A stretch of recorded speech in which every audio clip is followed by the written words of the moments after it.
Little Red Riding Hood by Andrew Lang.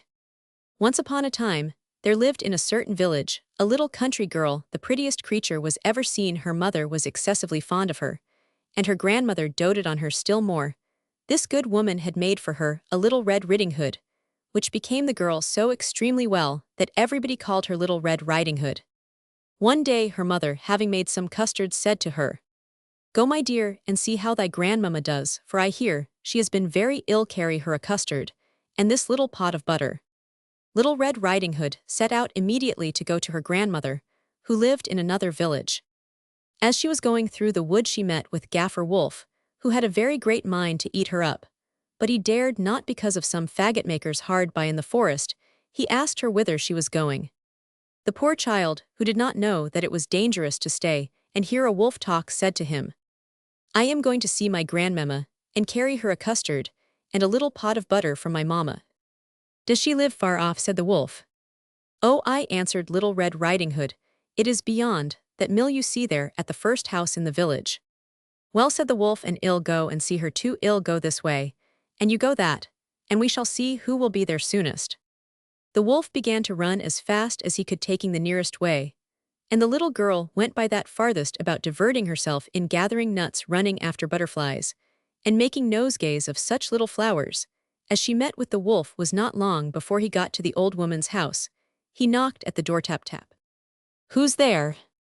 "Your grandchild, Little Red Riding Hood," replied the wolf, counterfeiting her voice, "who has brought you a custard, and a little pot of butter sent you by mamma." The good grandmother, who was in bed, because she was somewhat ill, cried out, "Pull the bobbin, and the latch will go up." The wolf pulled the bobbin, and the door opened, and then presently he fell upon the good woman, and ate her up in a moment, for it was above 3 days that he had not touched a bit. He then shut the door and went into the grandmother's bed, expecting Little Red Riding Hood, who came some time afterward, and knocked at the door. Tap tap. "Who's there?"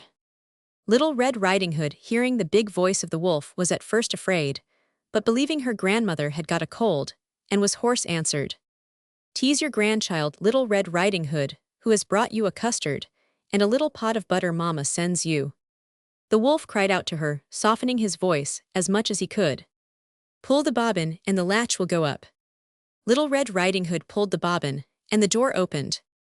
The wolf, seeing her come in, said to her, hiding himself under the bedclothes, "Put the custard and the little pot of butter upon the stool, and come and lie down with me." Little Red Riding Hood undressed herself, and went into bed, where, being greatly amazed to see how her grandmother looked in her nightclothes, she said to her, "Grandmamma, what great arms you have got! That is the better to hug thee, my dear."